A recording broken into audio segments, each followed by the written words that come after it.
Hello everybody, welcome back to my channel and our second video. In the first video some viewers mentioned maybe it would be better that I mentioned I'm not a native English speaker, so please excuse my many mistakes. I will give my best to speak clearly and show the pieces on the ships.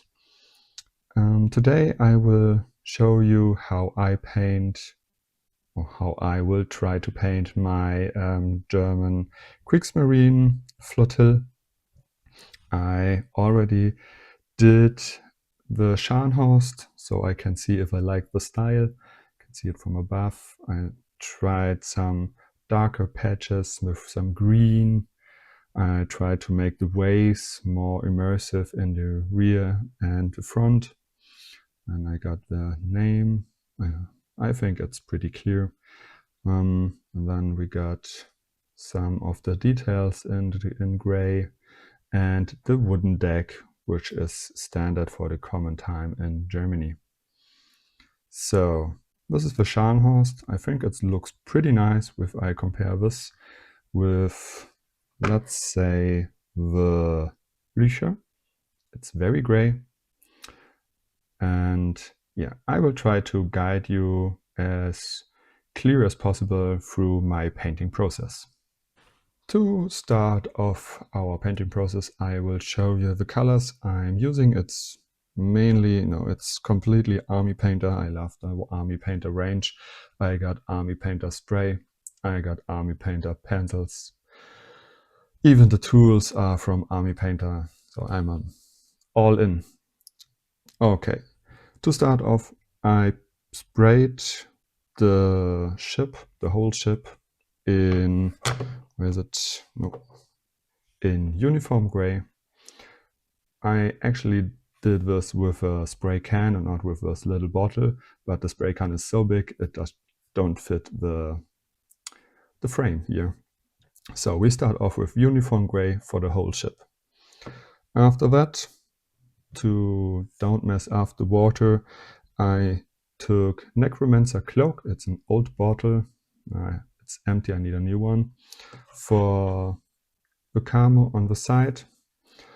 After that, I give it a light dry brush, the whole superstructure. Not the side, just the superstructure with ash gray. After that, I am taking magic blue for all the water and for the sides. Some of you will argue, why didn't you use an other blue tone for the sides, like you do it with normal miniatures where you can paint it green and then a black side.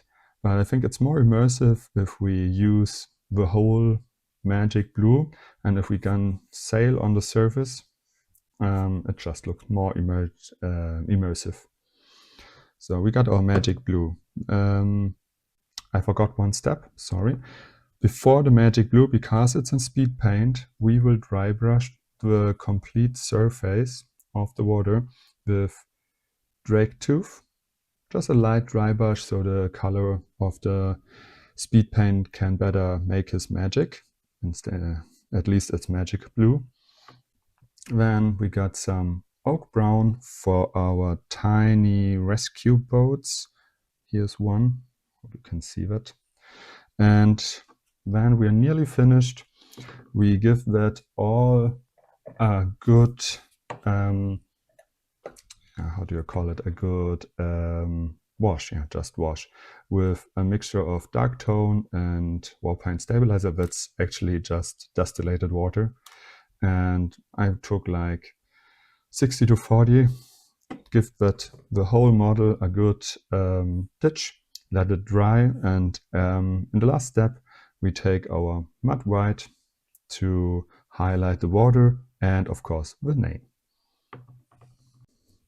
Then let's start it. Maybe I will fast forward a little bit so you don't have to watch me. I am doing little tiny things on an even tinier model. So maybe I will get the nice music from the end of last video with some fast forwarding to the crucial steps. So I just try to make an irregular patch. I know it's not irregular if you try to do it irregular, but yeah, I will give my best. For you who don't know me as well and don't know my miniatures in person, I like to paint and I'm doing it for like, I think 20 years, but I'm okay and I like my miniatures very much, but few people would say that I should be better after 20 years, but that's okay. I'm better in building terrain. Maybe I will do a series of terrain building videos for my next upcoming project, which will be Blood and Plunder. I managed to get the starter box with Blackbeard and Maynard, and I think that's an amazing box. So as you can see, we got our first side finished. For the other side, I will fast forward. See you in a minute.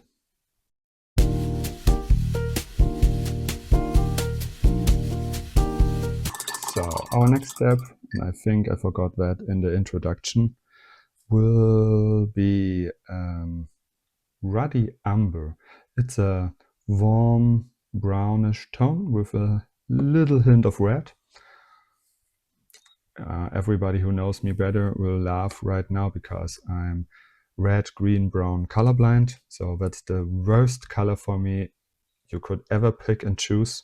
But I got a very nice local store, and whenever I need a color, I describe what I need and for what I need it, and they will provide me with the right color. So thank you, local store. I didn't check if I can use your name or not, so maybe next time I will check and then I can mention you by name. So we are doing the whole deck thing from here to here, to here, and very important is that we do the little tiny decks, and we can paint them up now. You can see the tiny decks here. People can walk there to man the guns. I'm trying to be very careful to not spill on our superstructure. We got it around here, somehow here, down here in the rear, and I will paint, oh yeah, the bridge, sorry. And with the Shanos, I forgot the bridge. It's very difficult because you got, how do I do this without the shading? You got the bridge here. Okay, I overspilled already. So I will do all that in fast forwarding. I give my very best to center the miniature and try to rotate them that you can see what I'm doing. So yeah, have fun and enjoy the music.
So that's all of our amber brown done. As you can saw, as I try to show you, I overspill a little bit. Damn lighting. A little bit over here. So I will have to fix some teeny tiny bits. Normally I would just grab another ship and paint that in the same step, and then the next and the next and the next, and then there are several more. For sake of this video, I will just fix the small errors with our uniform gray. It's handy that we got this new bottle. After that, I will give it a light dry brush for the superstructure, as mentioned, with our ash gray. Ash gray, where's the focus? Why isn't it focusing? With our ash gray. And while this is drying, I will start painting the border with our magic blue.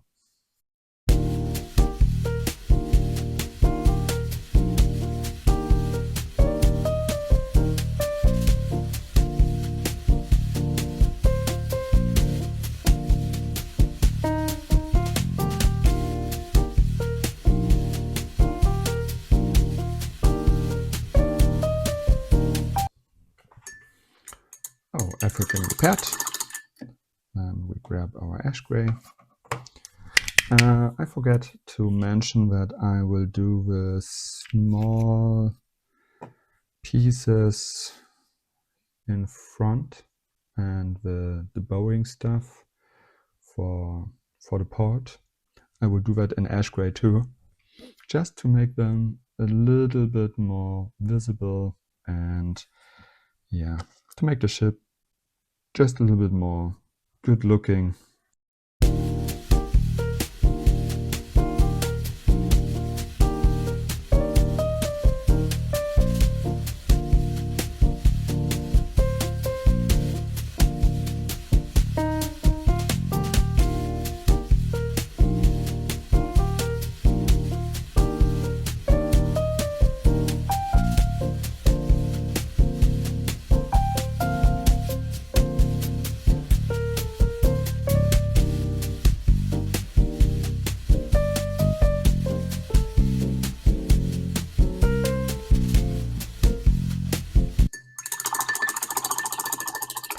So many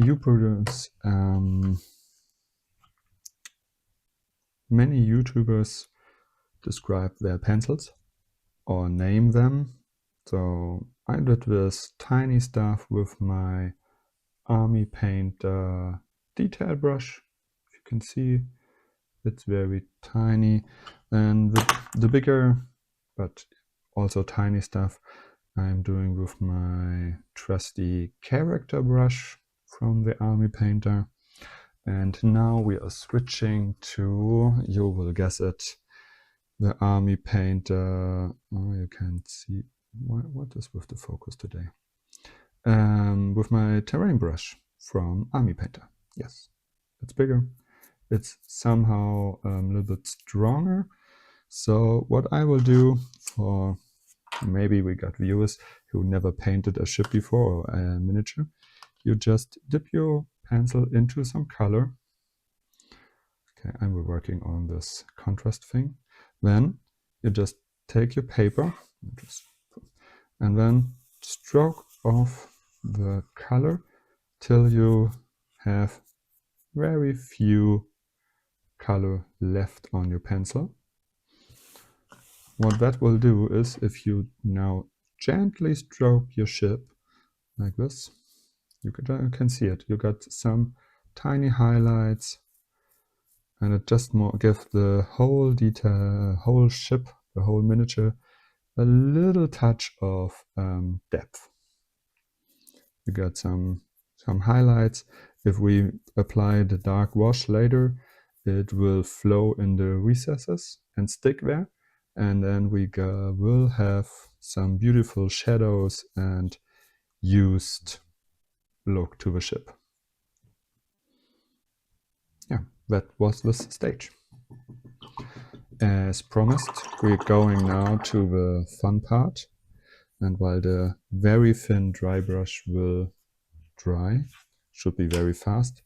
We will take our magic blue, and because it's too big from our tiny pens, we will use our, what's the name? Oh goodness.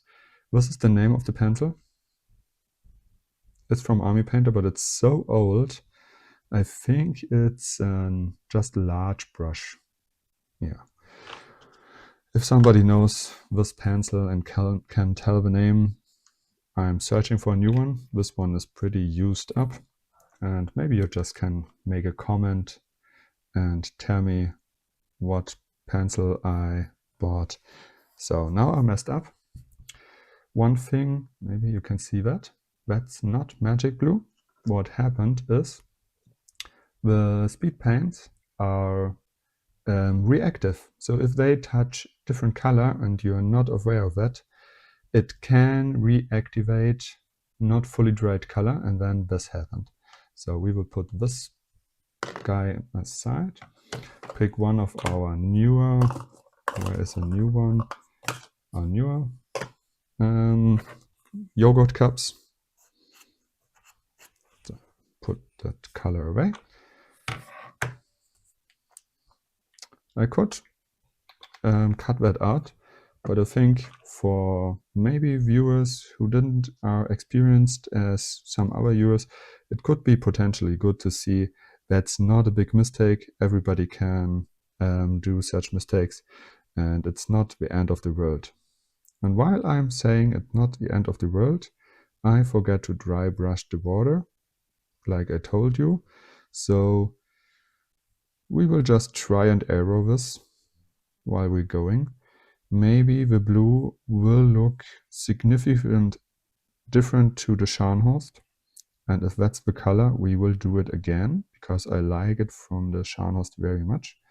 But maybe with all the blue and green, we and white water on top, we will just don't recognize it. So be careful, don't to overspill on the side of the ship. I will just put my brush on the side and then gently push it forward till it nearly reaches the ship, not really reaching it because the color is flowing a little bit. And yeah, you can go heavier with this because you want it in the recesses. These speed paints will work, contrast paints, speed paints. Every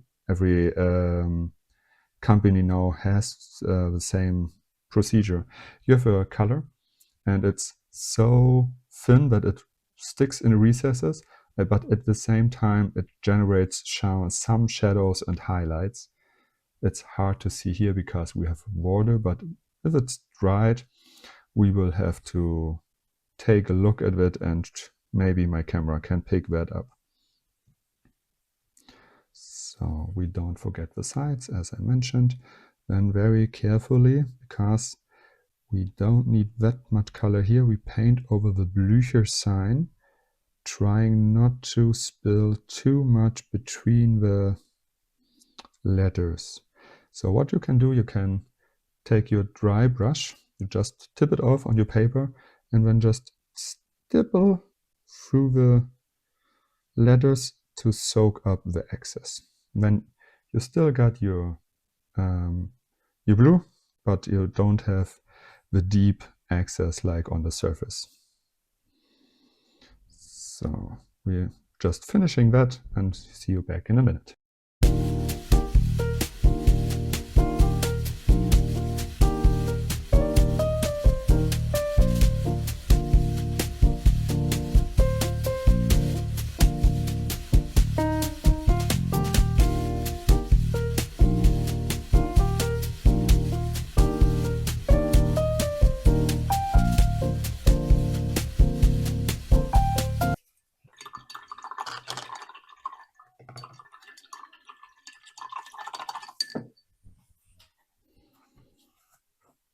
So, and while we are waiting to let that dry, we use the time, it's still wet because we just painted it.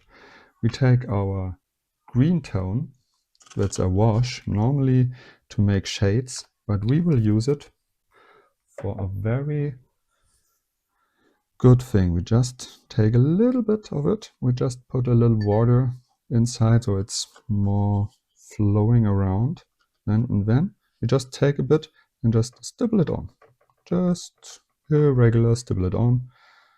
Some here, some there. Water isn't just blue. If you were at the ocean maybe this year. So and now we let that dry. Maybe it's a little bit heavy on the. So now we let that dry, and we will see us again when the blue is dried for our final touches.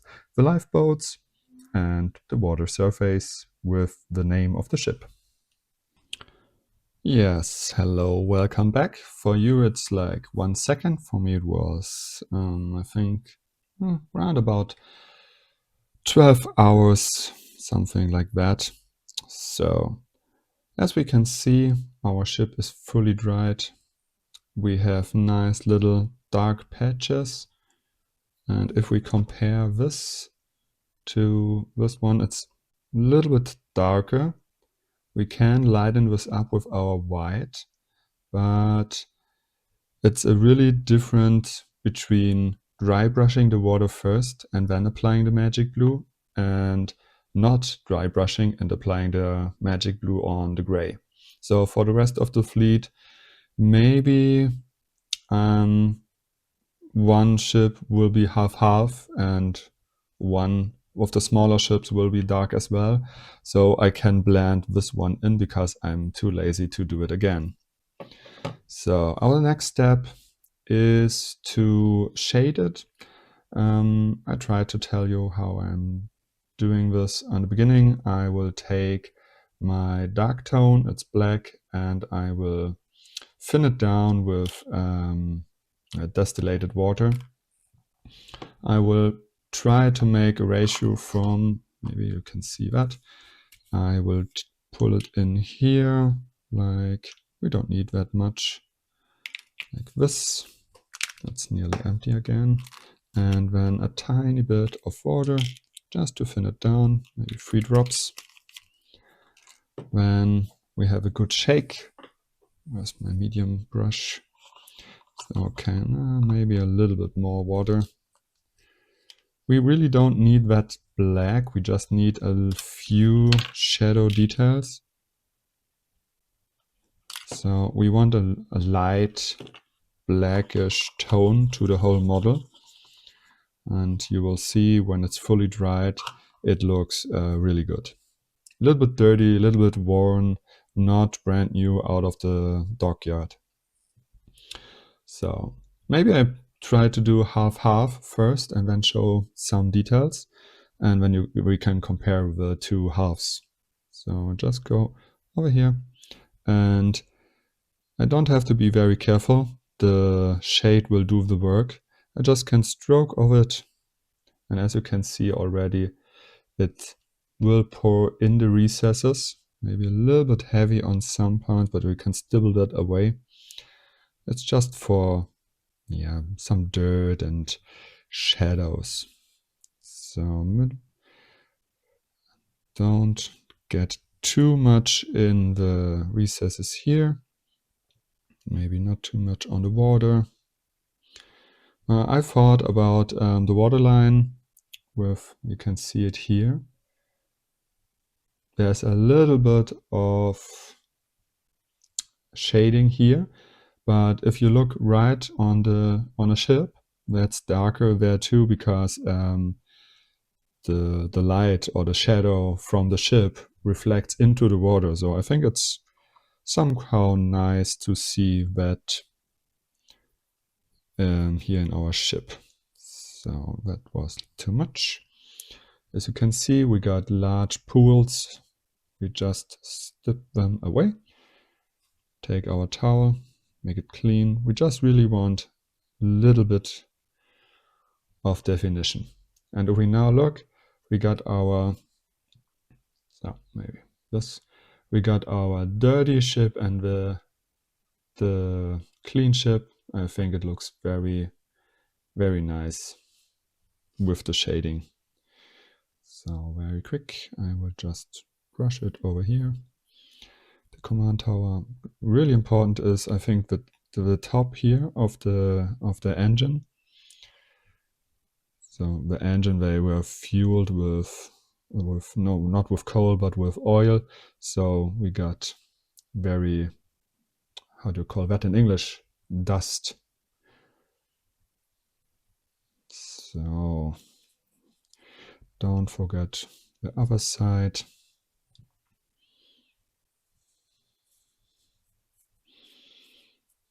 Yeah, very nice.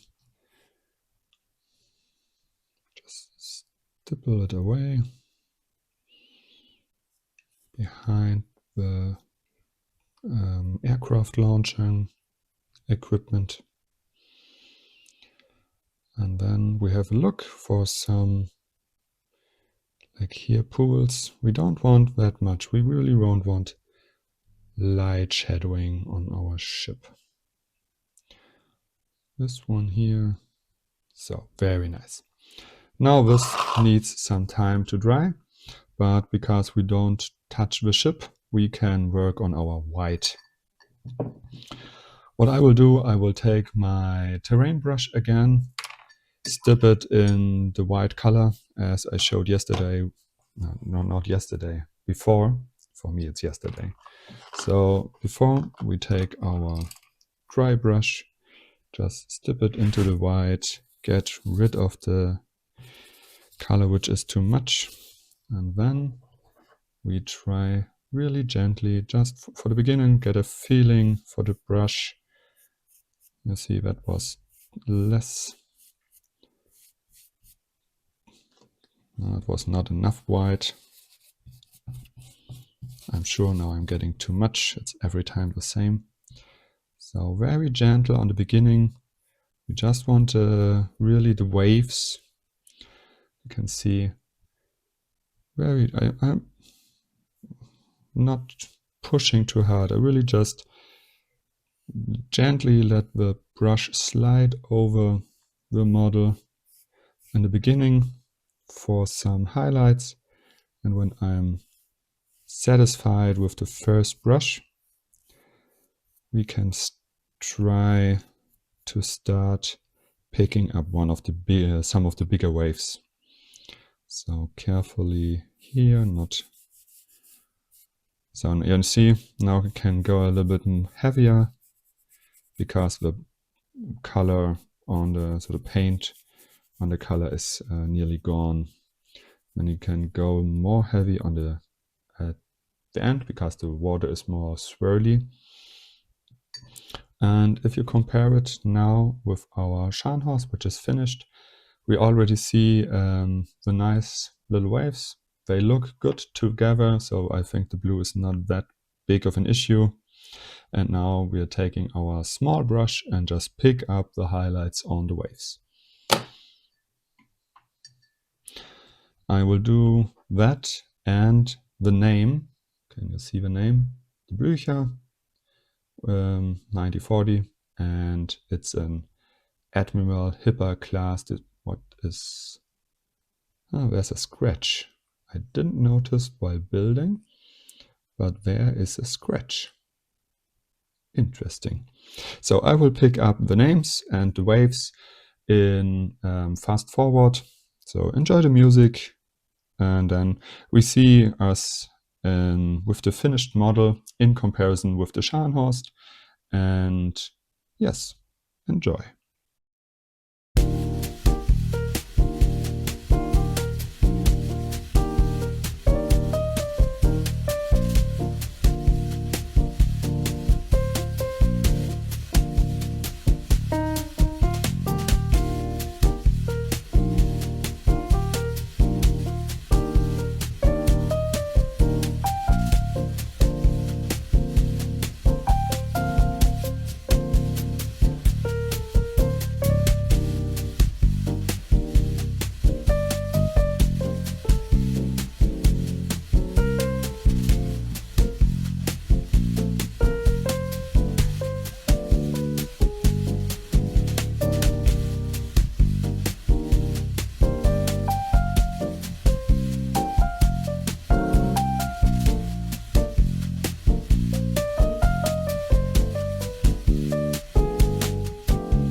Yes, this was my painting tutorial. Don't call it tutorial. Let's paint a Hipper-class heavy cruiser, in our case the Blücher. From top, I think we didn't see any difference between the bluish, so I don't see with my somehow color blindness. We got the Scharnhorst, and in comparison, the Blücher. I think that's very nice. And if we take these ships out into the sea, we have two more Hipper-class. We got our two light cruisers to be done, our three destroyers, and of course the Stukas. For the Stukas, you will see it in our Let's Play. I will paint the base in blue, and between the airplanes I will paint blue, and I think the planes will be grayish with some highlights in black for the windshield and the top of the wings. So there was one comment from the unboxing and building part. I magnetized all my ships so I can transport them safely. You can see that here. These are 3 millimeters by 1 millimeter, two of them in each ship. I drilled them with hand. I think with the destroyers, just one for the destroyers because they are so small. And then I can put them on a magnetic plate in my backpack and just keep them safe. So thanks for watching our Let's Paint a Hipper-class cruiser, and see you next time with the unboxing for the Royal Navy.